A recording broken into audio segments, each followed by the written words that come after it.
All right, let's dive into a puzzle that drives so many of us crazy. Why is it that the number of hours we sleep almost never seems to match how we feel when we wake up?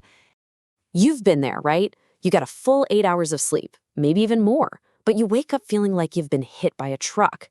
And then, some other night, you only manage to get 5 hours, and you practically leap out of bed feeling amazing.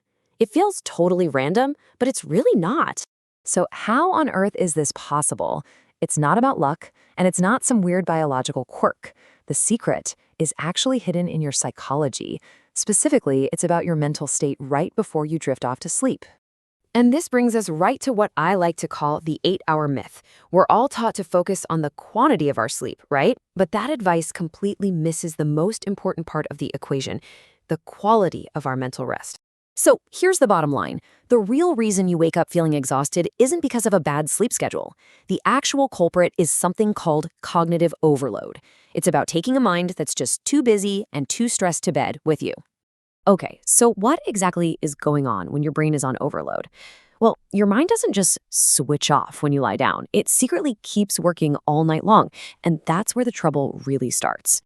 See, cognitive overload is basically a state where your brain is trying to process way too many thoughts at the same time. All that mental noise, it follows you right into your sleep, which makes your sleep fragmented, shallow, and just not as refreshing as it should be. This is the perfect way to think about it. It's like trying to put your computer to sleep, but you've still got 50 tabs open in your browser, all whirring away and draining its resources. Your brain is trying to rest and repair itself, but it's still bogged down by all that mental clutter. So of course you wake up feeling drained. And this is the fundamental difference. People who wake up feeling refreshed, even if they've slept fewer hours, have mastered a skill. They don't just go to sleep. They first intentionally wind down their mental activity. They basically close all those tabs before shutting down for the night. So how do they actually do that? Well, they learn to escape the two most common and exhausting thought loops. The first is all about replaying the past, and the second is about trying to control the future. Let's break those down. First up, we have the rumination trap. You know this one. You're lying in bed and you start replaying some awkward conversation or a mistake you made at work. Your brain analyzes it over and over, which then floods your body with stress hormones like cortisol, right when you're supposed to be relaxing. It's just a totally exhausting and useless cycle. The way to escape this is both incredibly simple and profound. People who sleep well learn to actively interrupt this loop. They make a conscious choice to just recognize that the situation is over. It's done.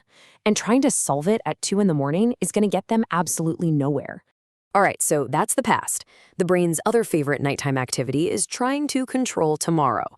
This whole thing comes from a really deep-seated human need for certainty, for feeling safe. So, what does this look like in practice? Well, the anxious brain stays up trying to game out every single possible outcome for the next day. This keeps your nervous system on high alert, on guard. The restful brain, though, does something different. It accepts that life is unpredictable. It lets go of that need for total control, which sends a powerful signal to the nervous system that it's finally safe to stand down. Now, all this internal mental work is a huge part of it, but it's not the only factor. Let's talk for a second about the powerful and often totally overlooked link between your physical space and your internal state of mind. It might sound like a small thing, but a messy, cluttered bedroom creates this constant low-level visual stress.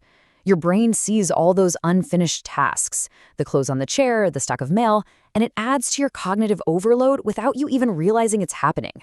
And the solution is right there. By creating a clear physical space, you are helping to create a calm mental space. A simple 5-minute tidy up before you get into bed can remove all that hidden tension. It gives your mind a sense of completion and allows for much deeper rest.